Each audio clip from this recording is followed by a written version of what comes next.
Welcome to all our guests and family and friends.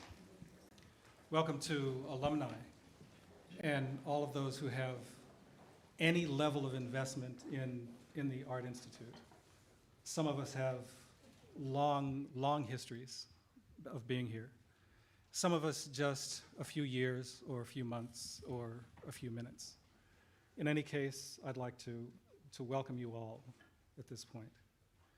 This, as you know, is a very significant occasion that I'm sure you're all very well aware of.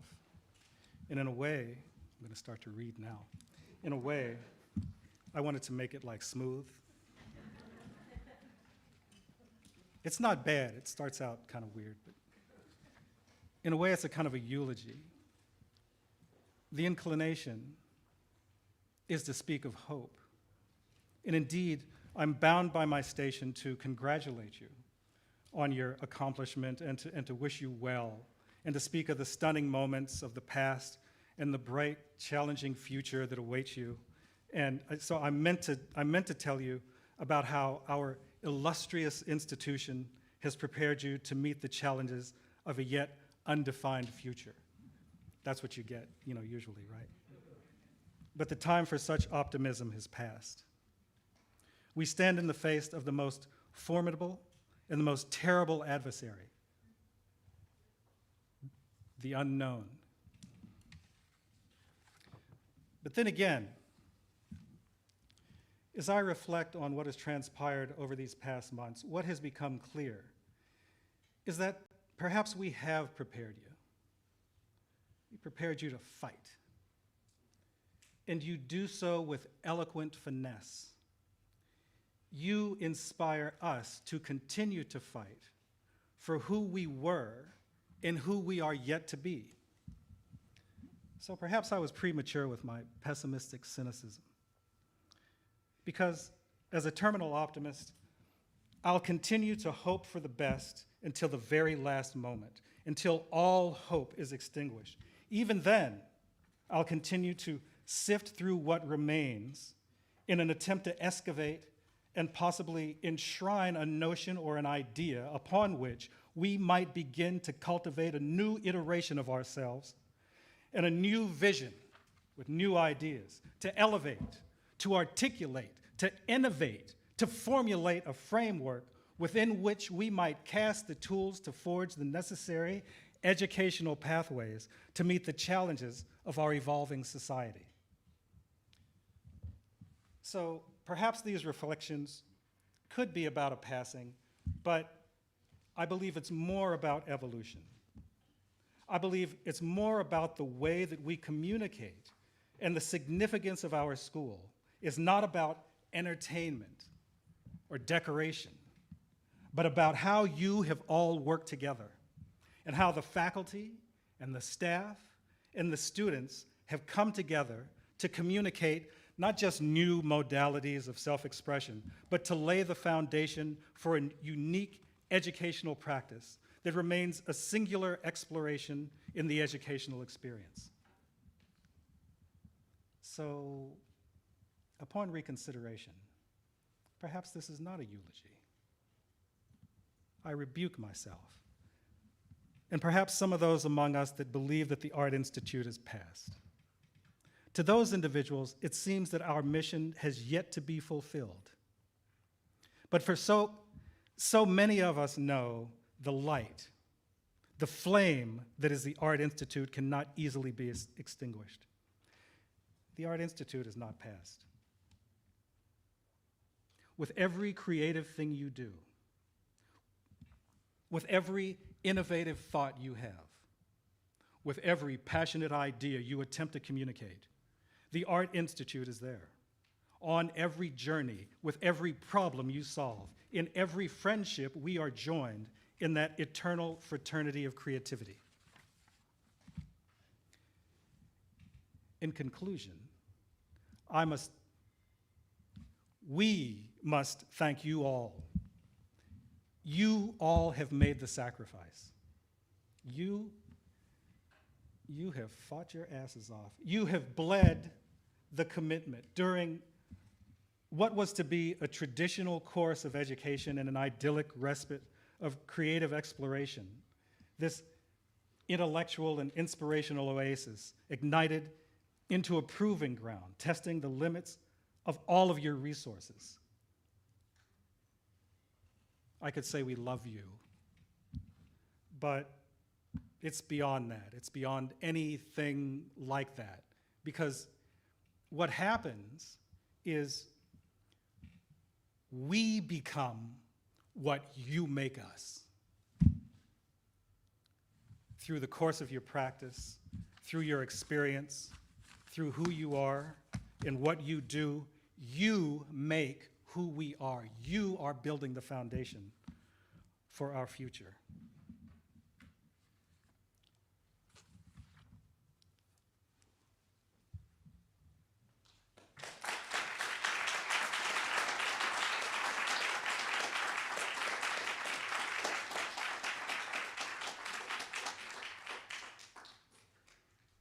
Congratulations, SFAI class of 2022.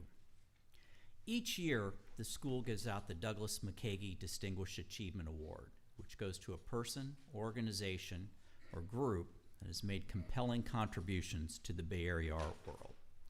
Some of the recipients over the years have included the Guerrilla Girls, Steve Anker in San Francisco Cinematheque, Rebecca Solnit, Lawrence Ferlinghetti, and the Names Project.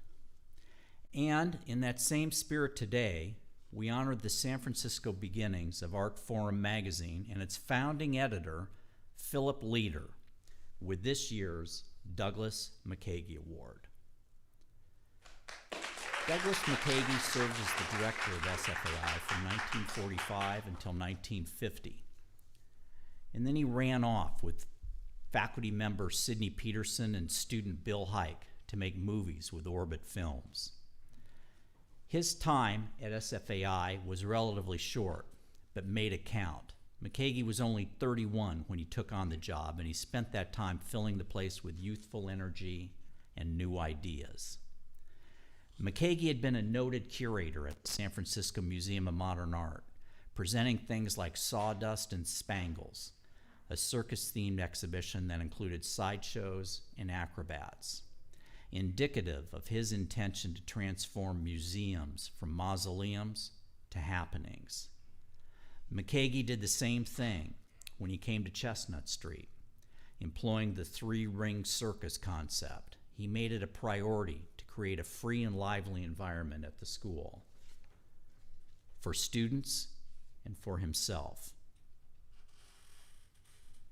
He opened the studios around the clock and made sure there were musicians, poetry readings, and symposiums at the school 24/7. MacAgy was a founding member of the school's Studio 13 jazz band, composed of students and faculty.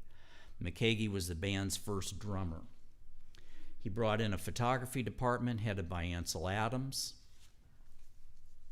that included a faculty of Minor White and Edward Weston, Dorothea Lange, Lizette Modell, and Imogen Cunningham.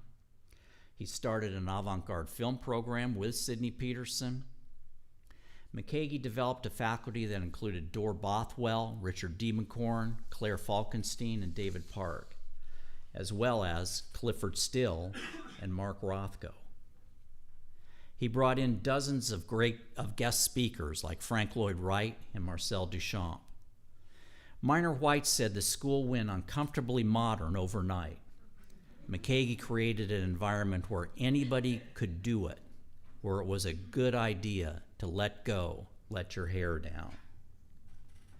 These days, Art Forum is a venerable New York-based institution. But when it was founded in San Francisco in 1962, Art Forum, with Philip Leader as its editor, was a completely different story. A seat-of-the-pants operation running off of the same kind of raw energy, new ideas, and late nights that MacAgy had brought to the school 15 years earlier.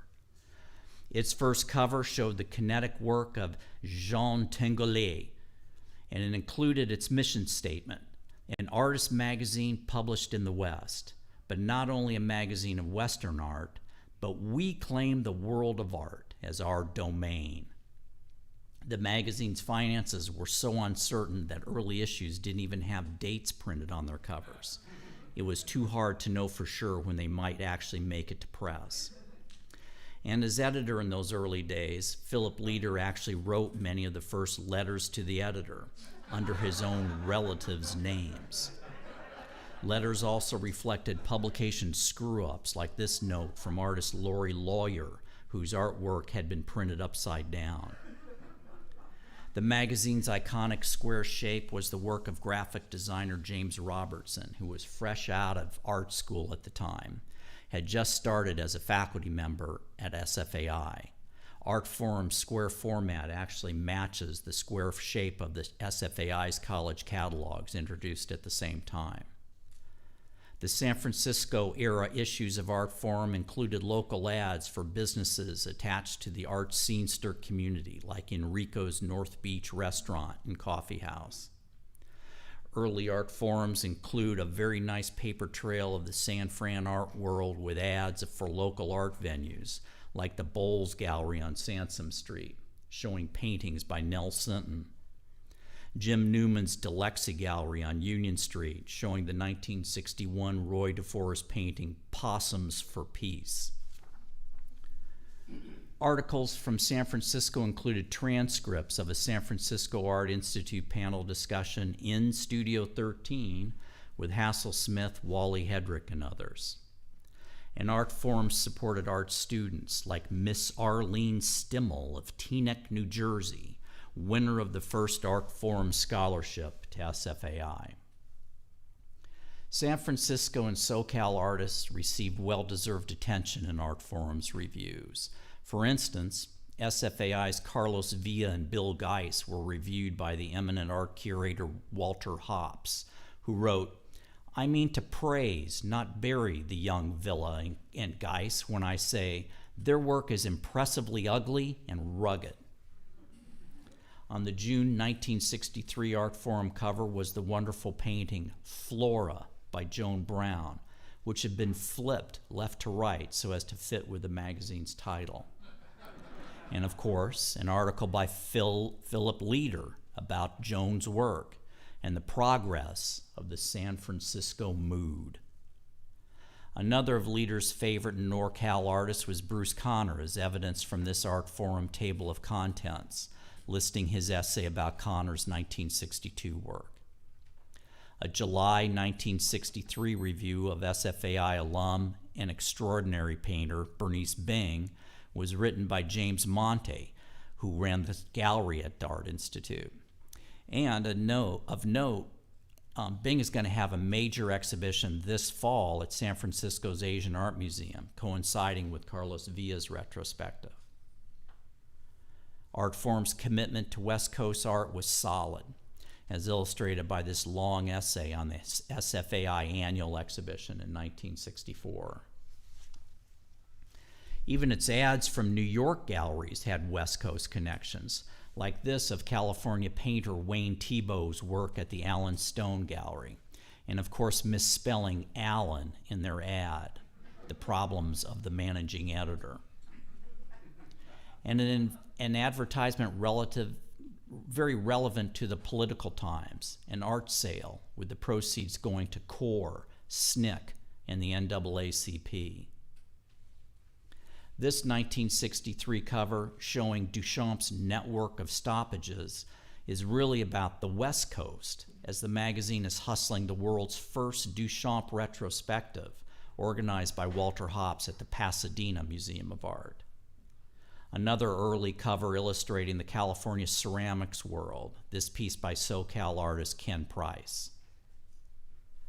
Artists were quick to respond to the infiltration of a highfalutin art magazine in their midst.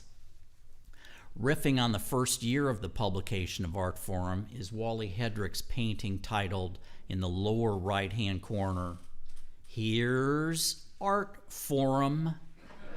Wally's painting captured the San Francisco art world's take it or leave it iconoclasm, where artists were making work for themselves and each other, and for better or worse, didn't care much what anyone else thought about it.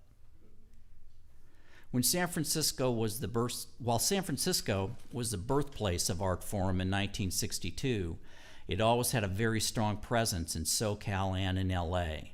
And LA started to receive more and more attention, especially with the construction of the new LA County Museum of Art on Wilshire Boulevard. This appropriate geographical cover, designed for Art Forum by Larry Rivers, foretells that shift in the magazine's interest in the mid-1960s, when Art Forum moves its offices from San Francisco to La Cienega Boulevard in Los Angeles. Today we honor Philip Leader and his work at Art Forum. We honor the drive to create, to build something out of nothing. We honor seeing something that should exist in the world and finding a way to make it exist through sheer force of will, through passion and commitment, and shoestring budgets and resilience. We honor taking chances and believing in the impractical. We honor forging letters to the editor from your second cousin once removed, if that's what it takes. Congratulations, Philip Leader. Congratulations, the early years of Art Forum.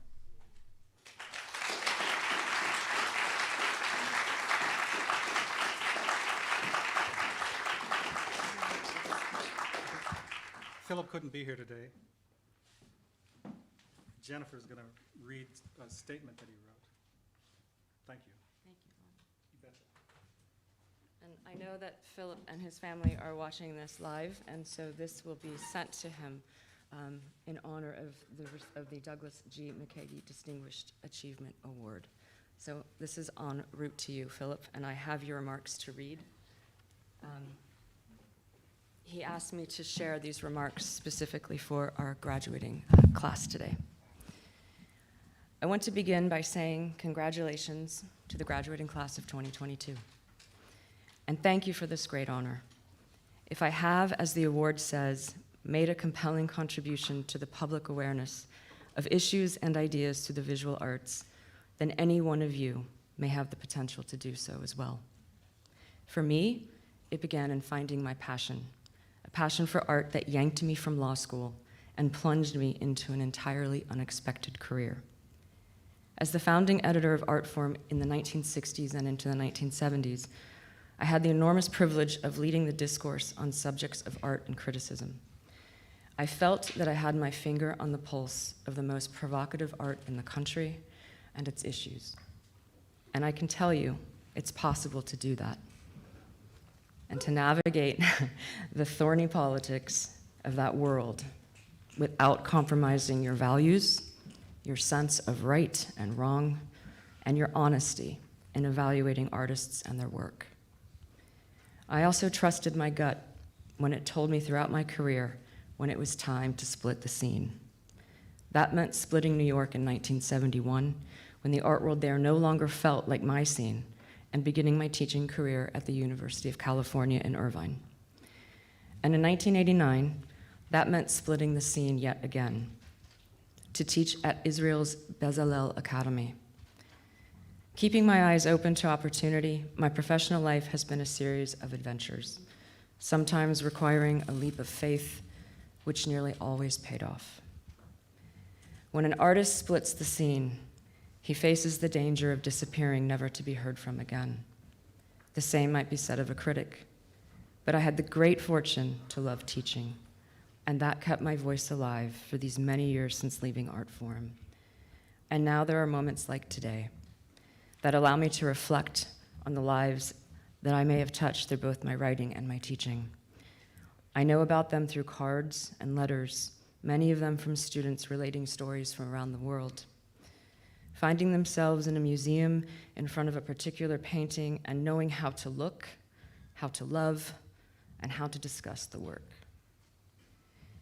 If your studies here at SFAI have taught you that, what to look at, what to take seriously, and what not to take seriously, and to find your passion, then you are well on your way.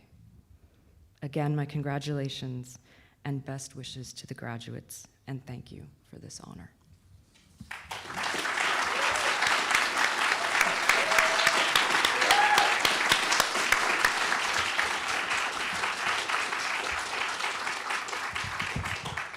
I'd now like to introduce SFAI alumna Rai Purvis, who has come here today to introduce today's honorary doctorate recipient. Rai.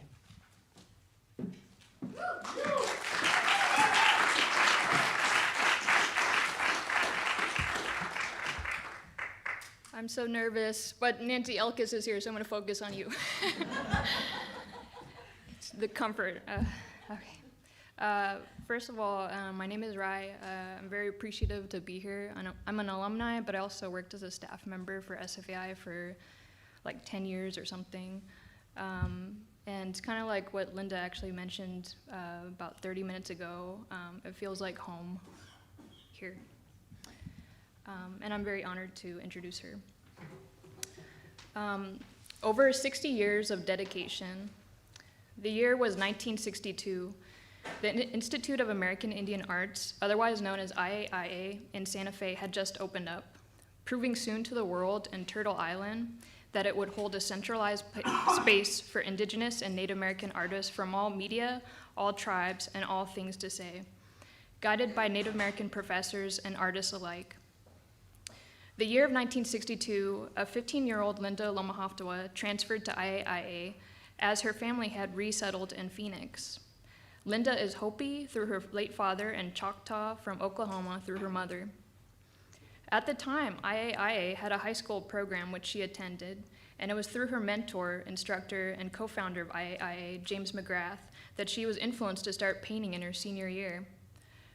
Her painting in the earlier years already began to be shaped by her, in the words of Santa Fe New Mexican magazine, inherent sense of composition, using shapes and patterns in a dynamic way that could translate well to painting. Graduating from IAIA, Linda transferred to the undergraduate program with full scholarship to the San Francisco Art Institute here, coming to San Francisco in a dynamic time in the 1960s and 1970s for her peers in the Bay Area's ever-present intertribal activism. While here at the San Francisco Art Institute, Linda worked with the late Norman Stiegelmeyer, getting the chance to work as his teacher's assistant, gaining experience in teaching, a profession she would eventually continue herself in the years after. Her family encouraged her throughout this time as a student in the Bay Area, despite homesickness occasionally affecting her, as do many of us. But through her strength and her exuberance, Linda soon saw her artwork take further steps in transformation. The figures and objects in front of her took shape into landscapes, organic shapes fashioned by the influence of the colors, patterns, life of home, the influences, ceremony, figures of her Hopi and Choctaw heritage, the essence of storytelling reverberating through landscape forms. In a letter dated February 4th, 1966, sent to her mentor, James Jim McGrath, Linda's doodles take up half a page, highlighting the omnipresent interpretations of the world before her. Canvas spread throughout a studio, whereupon delicately drawn canisters of paint and brushes lay. On the same page, Linda's concluding sentence remarking, "I hope all is fine and more beautiful things are happening." The magnetic energy of the words and drawings in her letter only personify the energy of a woman encompassing equal parts passion and equal parts compassion/empathy, something that we can ultimately all admire and be inspired by. Linda Loma Hoftwa stood here just outside in San Francisco Art Institute's concrete mezzanine with her grandfather, Vitz Loma Hoftwa, in celebration of her graduation, having just received her bachelor's degree in painting in 1970. A year after, in 1971, she obtained her master's degree in painting from San Francisco Art Institute. Directly after, Linda began working in the assistant professor of Native American art position in California State College, Sonoma, and thereafter, an instructor of painting and drawing in the Native American Studies Department at University of California, Berkeley, Linda then moved back to Santa Fe and began teaching at the Institute of American Indian Arts in 1976, teaching studio arts for 40 years before retiring. Throughout this time, Linda Loma Hoftwa has been a mother to both Logan Elslock and Tatiana Loma Hoftwa Singer.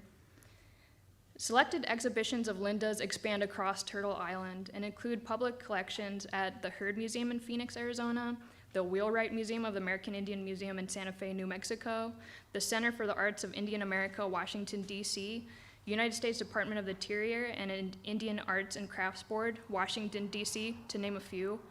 Linda Loma Hoftwa's work has been exhibited since the 1960s, and more recent exhibitions include the American Indian Contemporary Arts in San Francisco in the 1990s, and the exhibition Shared Visions, Native American Painters and Sculptors in the 20th Century at the National Museum of the American Indian at the Smithsonian Institute. She has been honored as a visiting artist at the Split Rock Arts Program in the University of Minnesota Duluth in 2002, a visiting artist at the Emily Carr School of Art in 2000, an honored artist in 2007's New Mexico Committee of the National Museum of Women in the Arts. Once again, just to name a few, her resume is really long, a lot going on. And most recently, the Institute of American Indian Arts Museum of Contemporary Native Arts honored Linda Loma Hoftwa with a retrospective celebrating over 60 years of artwork in a solo exhibit titled The Moving Land, 60 plus years of art. The retrospective opened 2021 last year and included not only a plethora of oil and acrylic paintings, textile pieces ranging in ink on burlap to dye or rayon and cotton, printmaking pieces of lithography, monotypes with oil pastel, but it also included publications of exhibitions, personal letters, photographs.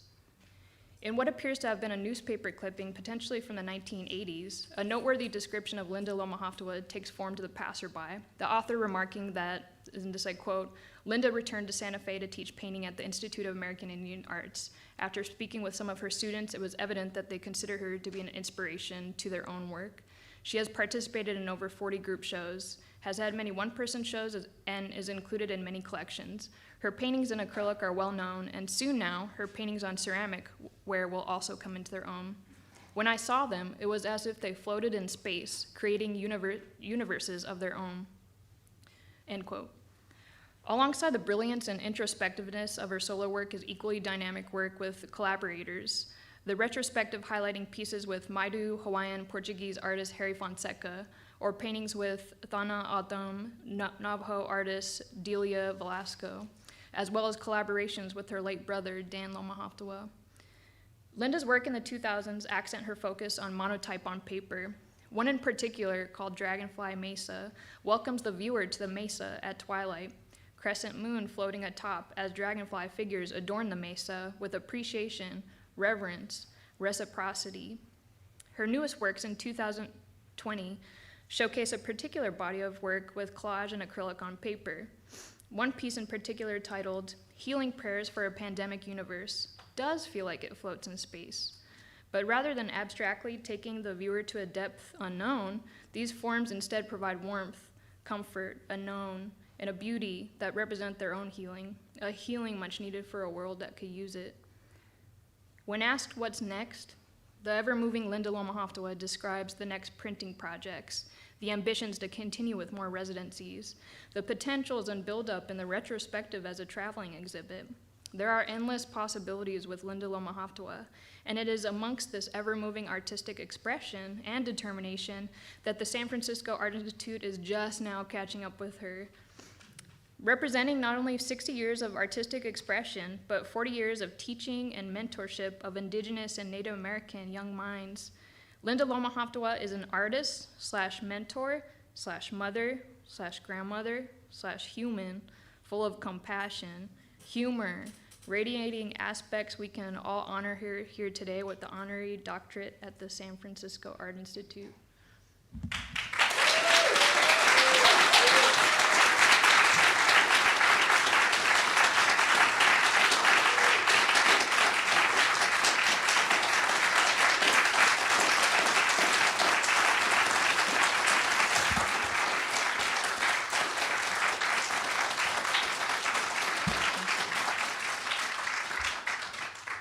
Thank you, Rai.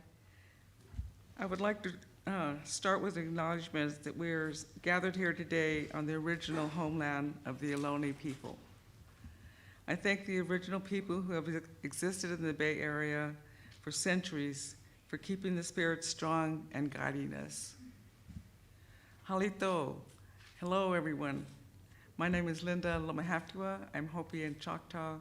My father is Hopi from northern Arizona. My mother is Choctaw from the Oklahoma Nation, Oklahoma Choctaws. Thank you, Vice President, Dean of Academic Affairs, the board, SFAI faculty and students, distinguished guests, friends, proud parents for inviting me to speak for the graduation class of 2022.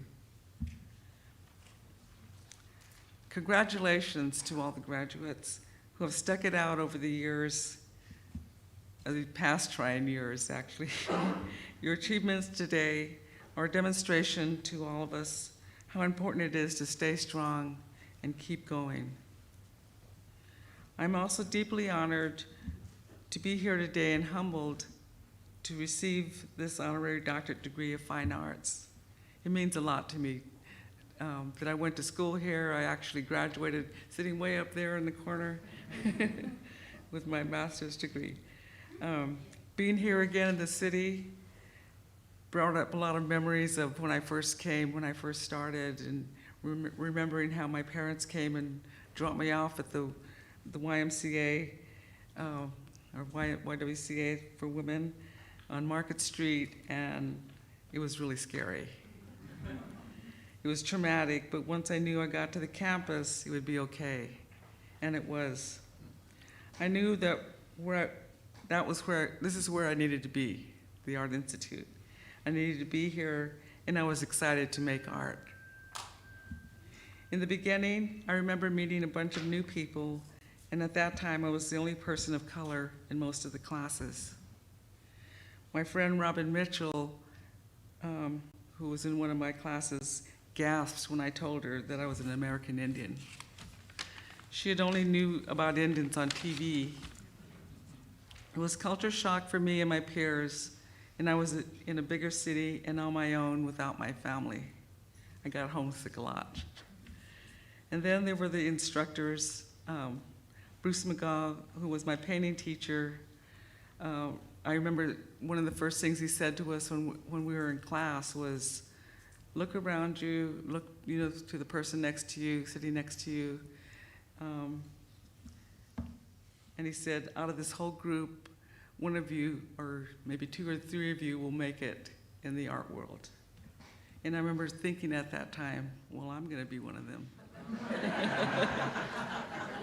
This was my first challenge and a goal that I would set for myself. At that time, some of the instructors would get the brush and start painting on your canvas to show you how to paint. When I watched that happen, I said, oh no, they're going to come to me too. But that never happened. I kind of left me alone on that. I remember one time McGaw stood behind me as I was painting and said to me, do you know what you're doing? And I replied by saying, yes. And I went on to explain what the painting was about. After that, he left me alone. I say, okay. In the master's program, they were even harsher. Hatovsky taught me painting, advanced painting, and during one of my critiques, he came up to me and said, this painting is a piece of shit. But since I already knew what I wanted to do in that painting, okay, I thought to myself, you can think what you want, I know what I'm doing. Yes. Thank you. I saw many students come out of critiques crying with holding their paints after their individual critiques. And I used to always feel bad that was going to happen to me, but it never did. And I just kept going. When I got pregnant my senior year of undergraduate school, things got harder. And I was shy. I didn't know how to talk to my teachers about why I was absent from class or why I couldn't finish my projects. And when I graduated, it was through some friends at the American Indian Historical Society that helped me with exhibiting my work and got me my first teaching position at Cal State Sonoma in Roanoke Park. I was teaching, commuting, raising a family, and I continued to do my work on a smaller scale, work that could be done on the kitchen table. But I was still doing it. I would stop and visit my friend Beatrice Mickelson, who lived across the bay, and on my way home, and she was also a painter, and she taught as well. So she gave me a lot of encouragement and support, so it was always good to visit with her on my way after classes. We also shared painting ideas. She introduced me to other California native artists such as Frank Lapina and Harry Fonseca. We all became very good friends and were in many group exhibitions together. Over the years, I learned some lessons that I wanted to share with you, graduates. Your friendships with your peers are a support system that will be with you for the rest of your life and your work. Maintain them. Seize every opportunity that is presented to you. They are gifts. And give you experiences you can use in your work. Your work is your voice. Remember where you came from and stay connected to your community and stay humble. Finally, I want to leave with you advice I got from my parents. My mother would always tell me, drink lots of water. And my father would tell me to pray with good thoughts when you're making your work, and that's what makes your work good.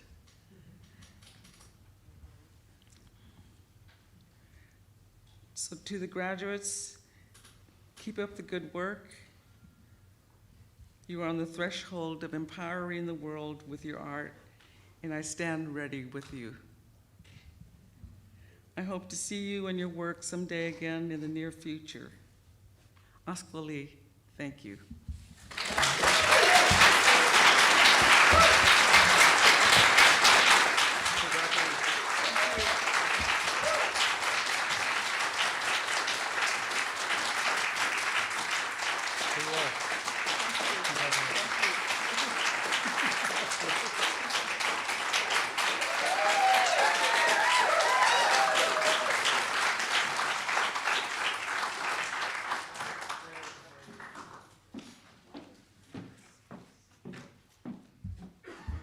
Thank you, Linda, and congratulations. Last week, we held our annual Student Awards event here in this auditorium, and there are 3 that we held back to announce today during commencement. I will introduce them individually, and I ask the students to please come down to the stage. The first 2 are the annual Anne Bremer Awards, which recognize outstanding MFA work. Our MFA exhibition is on view across the hall in the Walter McBean Galleries today. It's a pleasure to announce the second prize, and that goes to Kimberly Kewen.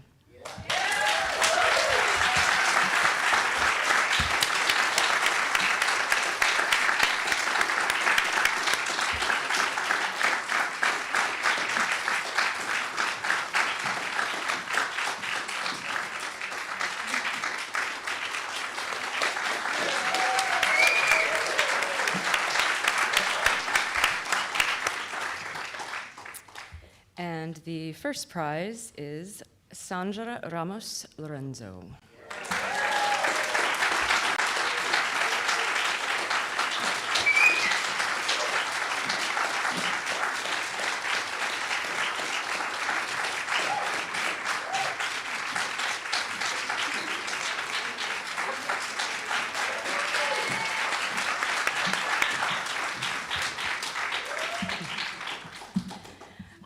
So last year, we were unable to award the Headland Center for the Arts Graduate Fellowship Award, which carries with it a studio for 1 year at the Headland Center for the Arts in the Marin Headlands.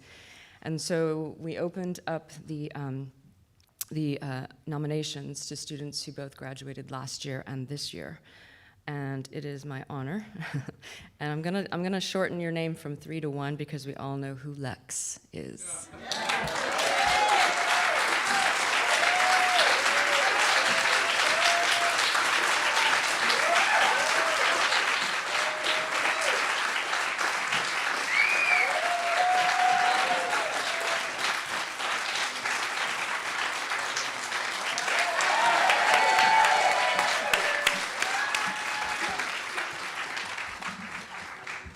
Now I'd like to introduce my colleague, Arlene Cash, who will introduce today's student speakers. Arlene.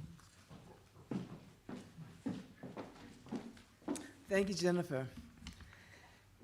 Keelan Chasek began their work here in the spring of 2018 and will be receiving the BFA in painting.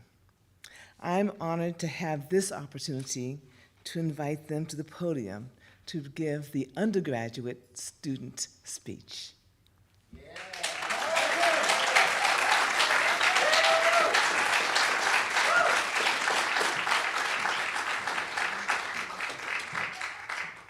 Whoa. I feel so bad now for being in those seats, and now I'm up here. I did so bad. Yes. I mean, it is worth noting it is really weird to be back here, and it's also really special and amazing. I had the pleasure of going to classes with my older sibling, and there's something very special about that.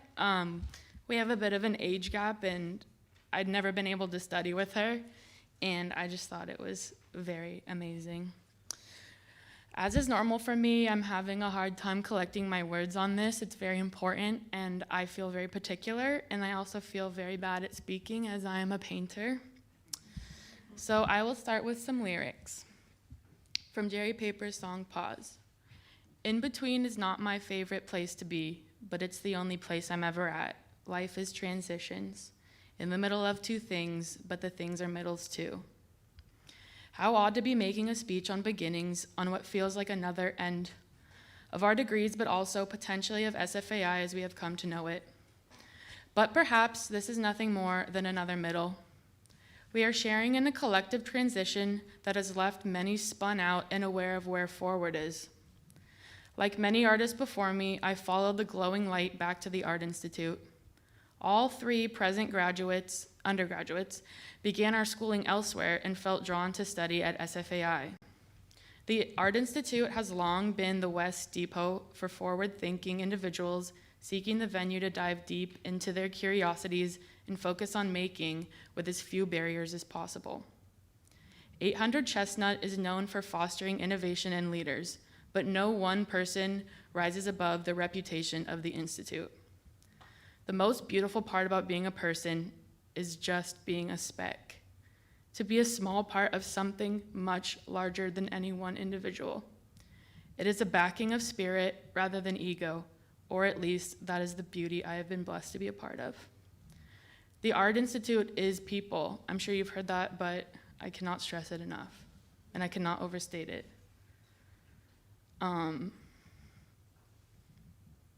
Yeah. There's more, but that needs its own applause. I said I felt bad when this started. It's because I definitely had to take the same art history class in here twice. And that was because I was having so much fun with my friends, and one of whom recently passed, Nick Espejo. We used to sit right over there and try our best to focus, but we weren't very good at it. The Art Institute is people. It is not 800 Chestnut. It is not the Diego Rivera mural. It is not the panoramic view or the labyrinth hallways that have caused tardiness to even the most punctual among us. People, genuine, beautiful, freaky, persistent, laid back, and compelled to contribute. Because of this most precious migrating matter, the Art Institute can be found in the most unexpected of places. The Institute has remained a hub for movements because its students leave and spread its special attitude wherever they go. This is not a new beginning for us. We have lived and remain engaged and compelled to not only make art, but to share it and grow. It is not abnormal to return to your degree, especially in a field that does not always have obvious lucrative promises, and from an institution that values creativity over sellability. This has created some of the most genuine artists I can imagine, many of whom have returned to the Institute to teach. Some of the Institute's most notable names have been previous students turned professors. All faculty share a lifelong commitment to living out their practice in all aspects of life. The biggest reason I came to the Art Institute was on the advice from an SF alum teacher, who, if I talk more about, I will cry. They made me feel like I needed to have this experience, and I trusted it, and I'm so thankful every day. I came to art school in general, not seeking notoriety or any special outcome, nothing in particular besides finishing a very important piece of fulfilling my dream as an old lady painter. I cannot wait for my floorboards to be pried open just to discover stacks of drawings covered in dust, etc. I have no doubt I will find success in my dream because all it demands is a commitment to remaining genuine and receptive. There is a vulnerability in being genuine, and it is a feeling I feel most compelled to share. I have found new language, mentors, friends, family, and have cemented myself as another small piece of the Art Institute, one more brick in the courtyard, if you will. I'd like to share with you all a long passage from screenwriter Charlie Kaufman's BAFTA speech directed towards writers, but I believe transcends any particular creative medium and echoes the spirit of SFAI. Say who you are, really say it in your life and in your work. Tell someone out there who is lost, someone not yet born, someone who won't be born for 500 years. Your writing will be a record of your time. It cannot help but be that. But more importantly, if you're honest about who you are, you'll help that person be less lonely in their world because that person will recognize him or herself or themselves in you, and it will give them hope. It's done so for me, and I have to keep rediscovering it. It has a profound importance on my life. Give that to the world rather than selling something to the world. Don't allow yourself to be tricked into thinking that the way things are is the way the world must work, and that in the end, selling is what everyone must do. Try not to. The world needs you. It doesn't need you at a party having read a book about how to appear smart at parties. These books exist, and they're tempting, but resist falling into that trap. The world needs you at the party, starting real conversations, saying, I don't know, and being kind. I've really adopted that as my philosophy, and that's how I was able to say yes to this.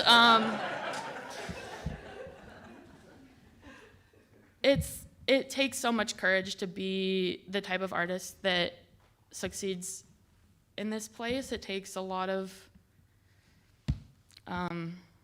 true confidence to put what you really mean out there, and I'm just very thankful that people before me were strong enough to keep that up long enough to tell me about it. So, thank you.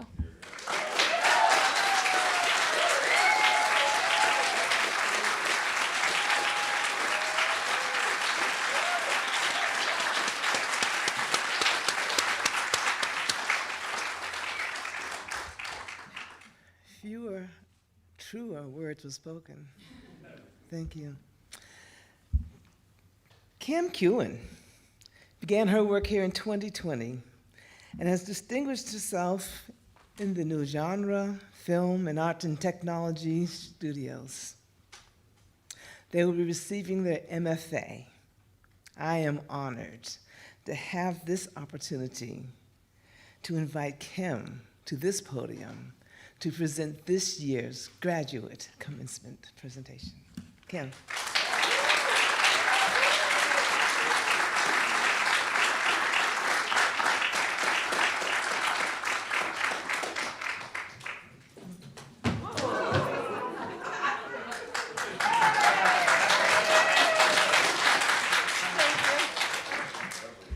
Thank you, Arlene. I did that on purpose.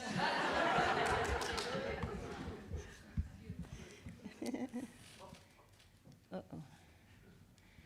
Can't see without them. Whew, let's take a deep breath and a sigh.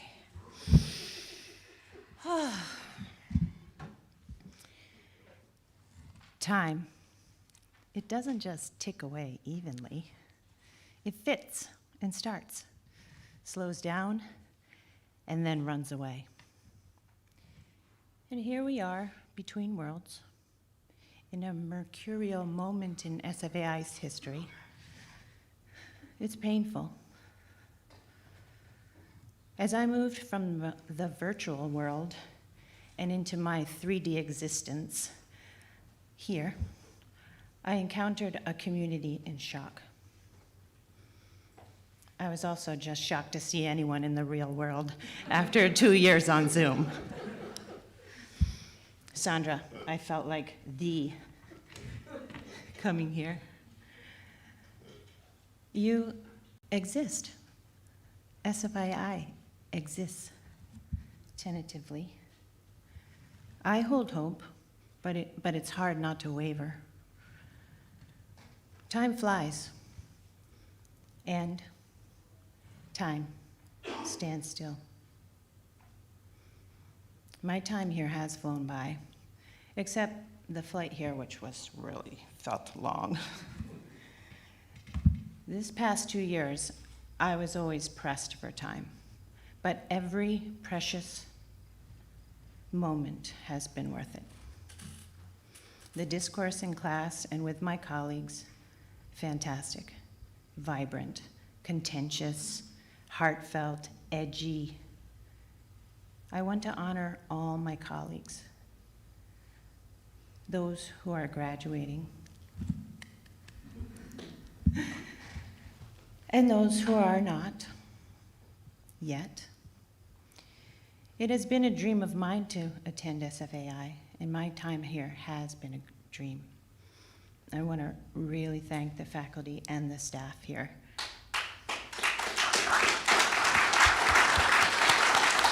Thank you all. So how I would like to spend this time is to make a prayer, a wish, a spell. Throw it up to the stars and see what will be for the future of SFAI. Please participate. I want to invite you to participate by offering up an amen or a blessed be or a hell yeah or a damn you or an F you, whatever you feel, whatever resonates. I welcome you to call out your additional comments respectfully, please. Don't get too out of hand because I only have 5 minutes here. We may not agree, but we need to come to some common ground to make a start. So first, I would like to take a moment to say that this land was part of a strategic effort of colonization by countries that straddled continents from sea to shining sea. We here benefited from that injustice. This, in my heart, must be in the front of our minds, not just as acknowledgement, but as part of any future plan by anyone. So I start here in the current circumstances with my first wish being that Indigenous peoples be included and given agency in any new plans.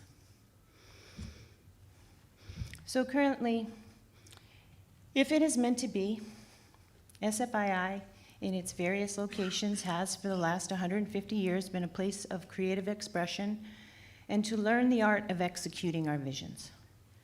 May it continue to be a place of art and excellence and learning and radical, vibrant expression. Hell yeah.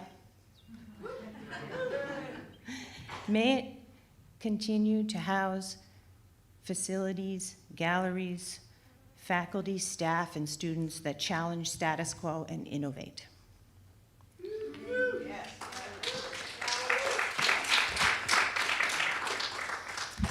May it care for its community, its whole community.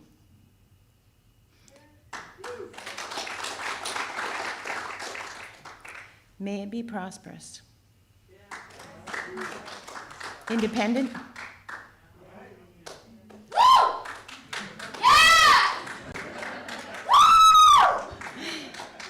May it be resilient.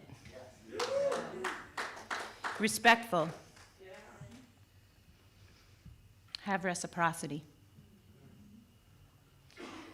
May it be a place of integrity and reconciliation.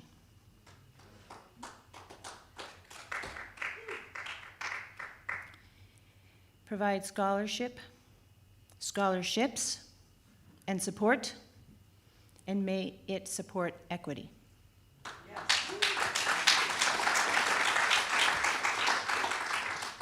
May it exceed expectations for justice with inclusion, right action, and brilliance. May it flow through time, breaking barriers for art and art education. What else? Offer it up. Silently or out loud. Say it again. Onward. Onward. Hell yeah. Sanctuary. Blessed be. Adelante.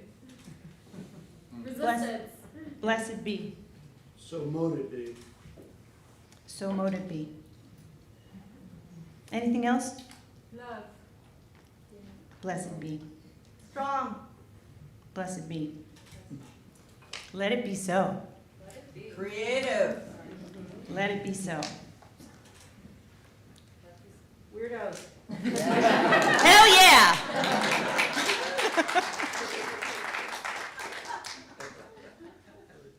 The clown is king. Hell yeah! Anything else? Independent. Yes. Yes. Blessed be. Thank you, everyone. In deepest gratitude, I offer this up. If it is meant to be, let it be so. It has been an honor and a privilege. Thank you.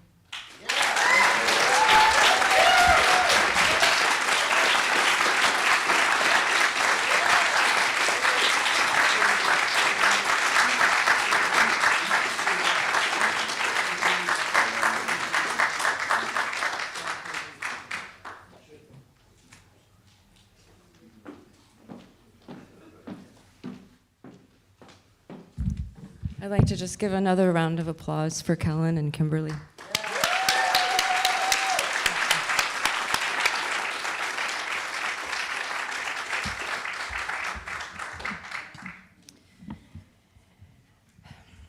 It's my distinct pleasure, privilege, to introduce today's faculty speakers, the dynamic duo of Dewey Crumpler and Jeremy Morgan. Yeah. You all know what they do in the studio, but I'd like to read a little bit more for those of you who may not know their individual trajectories.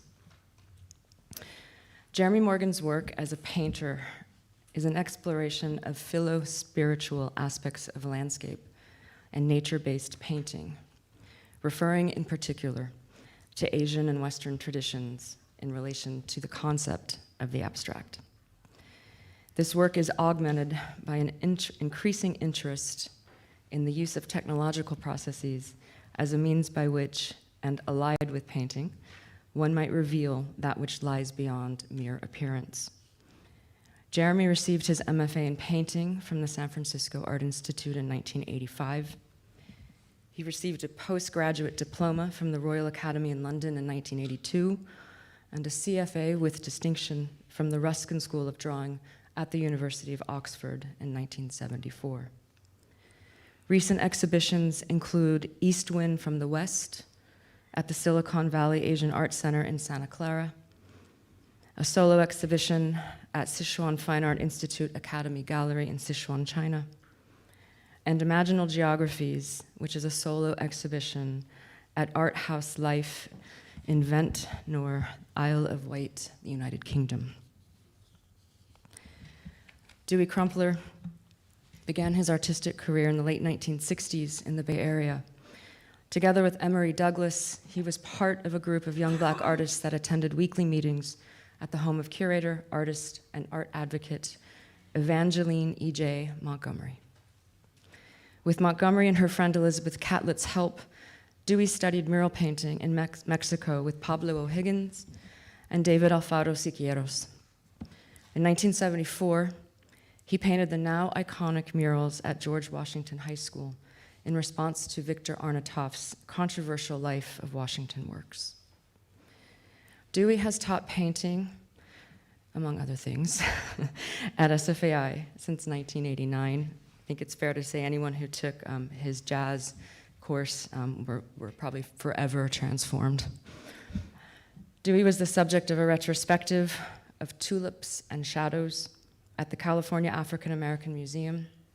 His most recent exhibitions include Collapse, recent paintings at the Headland Gallery in Seattle, and possessions of Virtual Gallery at Frieze 2020, curated by Chisenhall Gallery Director Zoe Whitley. Crossings, a large-scale exhibition of his recent shipping containers works, is currently on view at the Richmond Art Center in Richmond, California. His work is in the permanent collections of the Oakland Museum of California, the Triton Museum of Art in Santa Clara, and the California African American Museum in Los Angeles. Please welcome Jeremy and Dewey.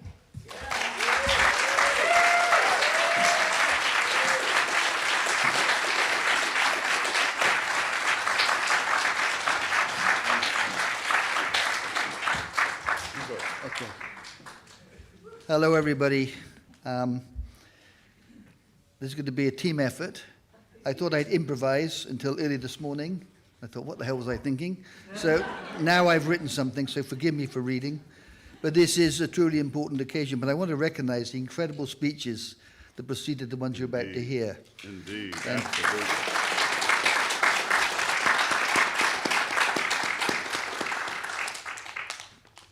Okay, so here's the formal part.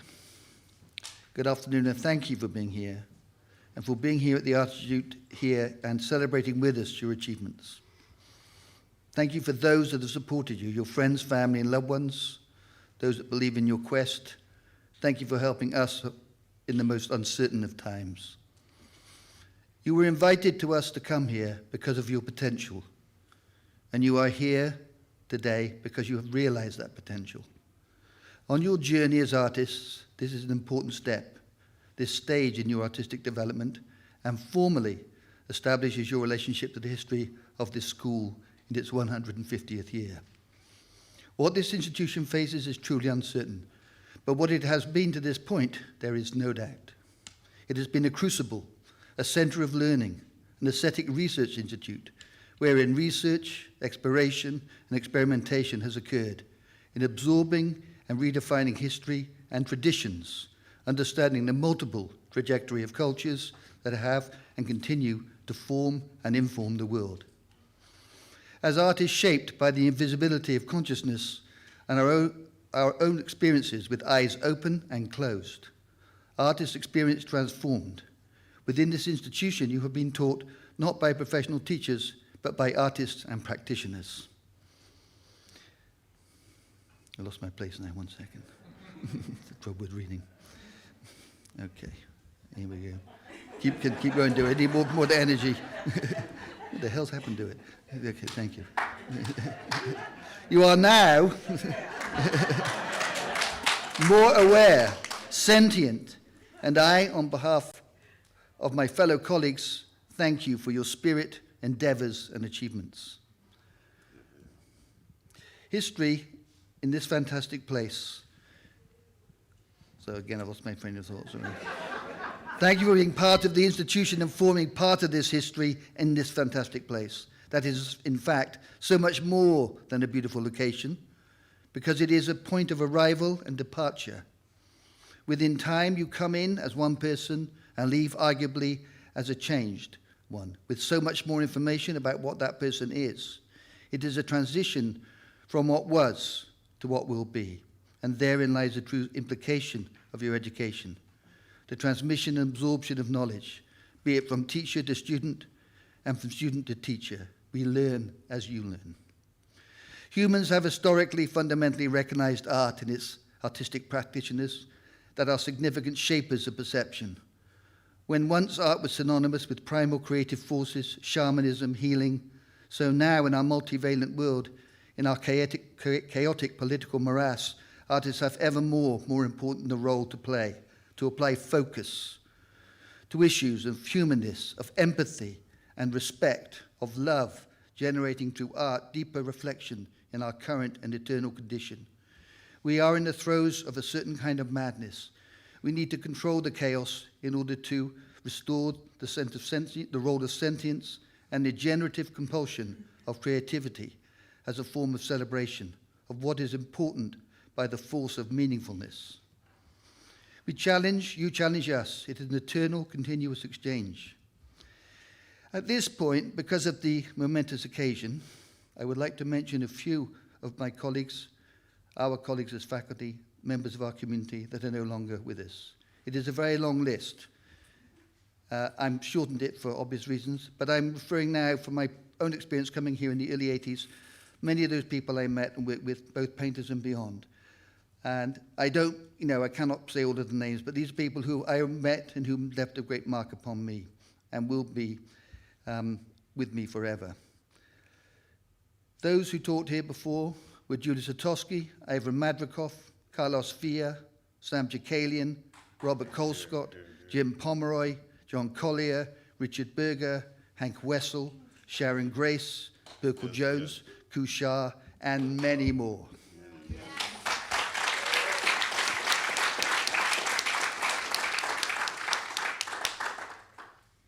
This is where you come to understand the space between what was and what will be. And what will be is you. Here traditions are lived as a living reality, a continuum that you are now part of.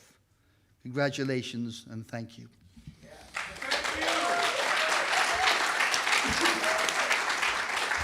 I have a short poem to read. I tried to think of something that would be appropriate. This is a very difficult time for us all, but if this is to celebrate creativity of our present graduates and reflecting on those that have passed before, some of whom we've met today. This is a poem called Blessing the Boats by Lucille Clifton. May the tide that is entering even now, the lip of our understanding, carry you out beyond the face of fear. May you kiss the wind and turn from it, certain that it will love your back. May you open your eyes to water, water waving forever, and may you in your innocence sail through this to that. Thank you.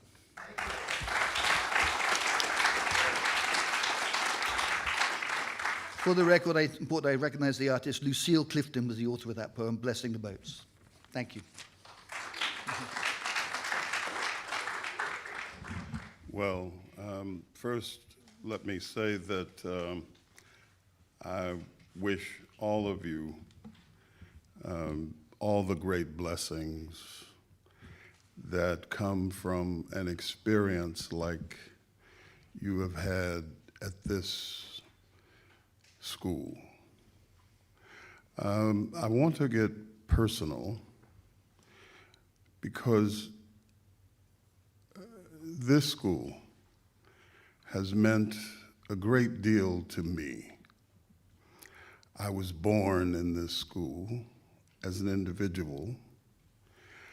I was drawn to it by the ghosts that haunt this edifice. This building has not, is not its name. Its name has changed.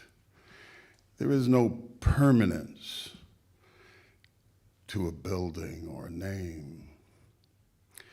But the ghosts that attracted me to this great institution sloping on a hill, this place that overlooked the San Francisco Bay, this unique, powerful, weird, and clumsy magnificence of a creative force that attracts the weirdest human beings in the creative world because it has been shaped to do that by the ghosts that hover in this great place.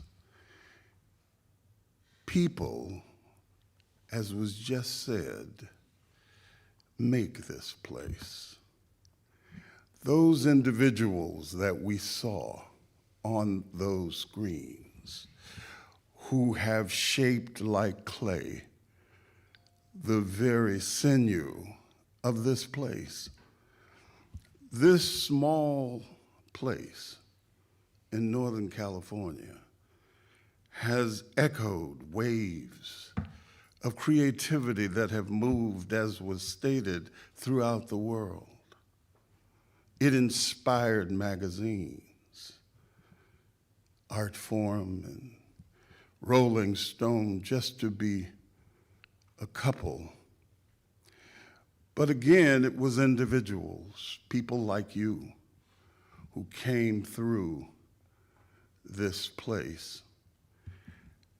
And you now will add to that ghostly number. And the professors who have worked hard to shape part of those experiences throughout the 150 years that this place has existed. So the name may change. The building may take on different shapes. But the permanency is in your mind. It's in your body. It's in what you will produce. And you have challenged all of us because we have challenged you. And we have shaped your opportunity to change the world with your making. And I want to join my colleagues in saying to you, step into your change and do just that, and you will contribute to the ghostly presence of this creative force in the world. Thank you and great good luck to all of you.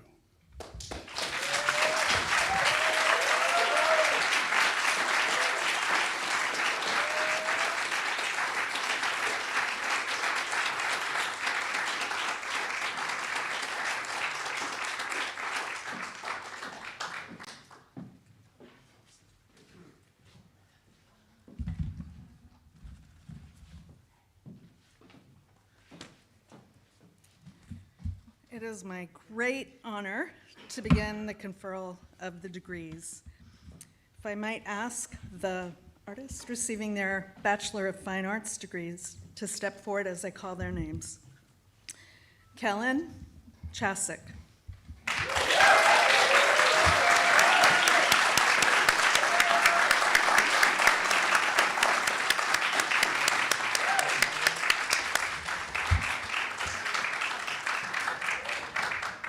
England Hidalgo.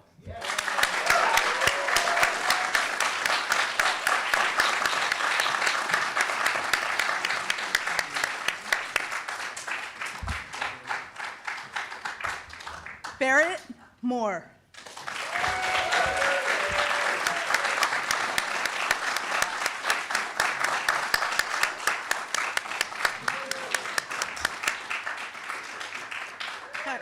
I'd like to acknowledge those artists graduating with BFAs today who are with us remotely. Yifei Cheng.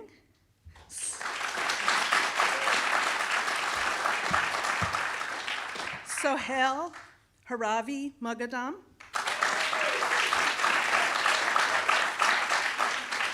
Yu Yangji.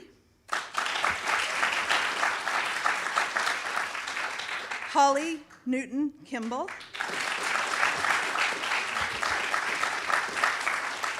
And Helena Wong.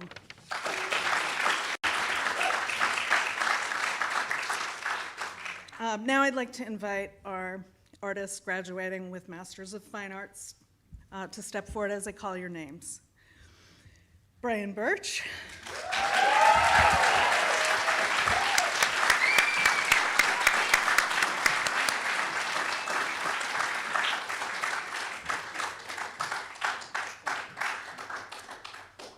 Kimberly Kewen.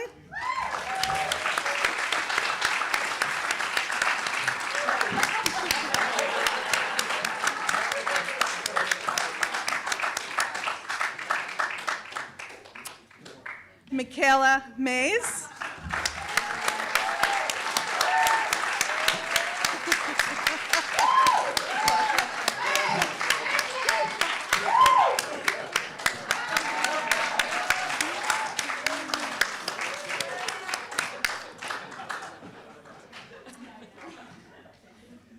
Jennifer Polendo, who wanted very badly to be here, but had some traffic problems.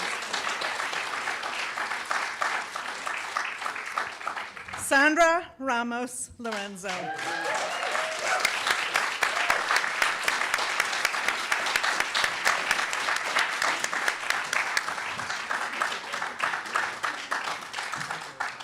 Eve Werner.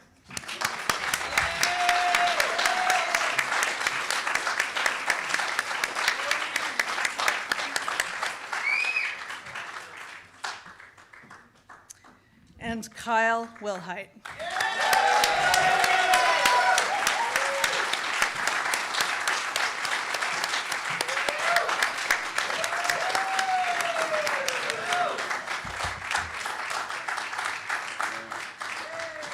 Congratulations.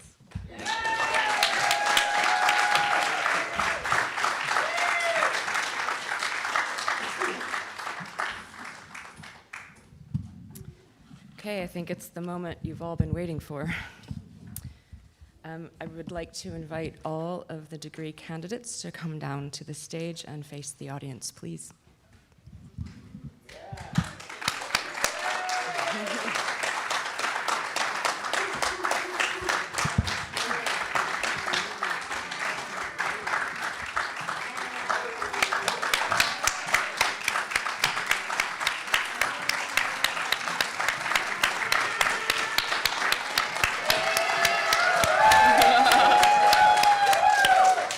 Guys.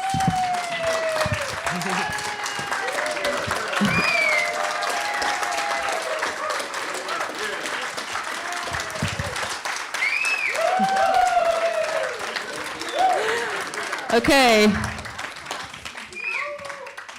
By and with the authority vested in me by the Board of Trustees and the State of California, I confer upon you your degrees and invite you to enter into all the honors, rights, and privileges appertaining.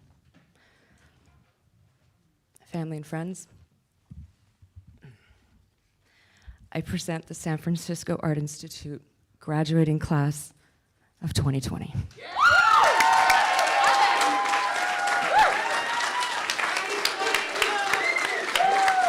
'2022! Oh my God, I'm sorry.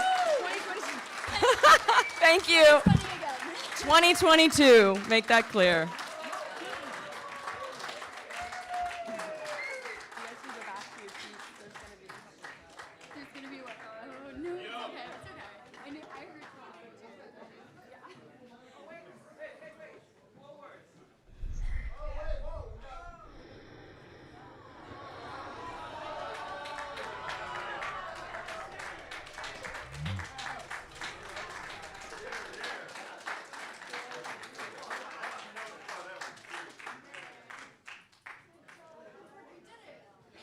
There comes the point of what you might call emotional investment.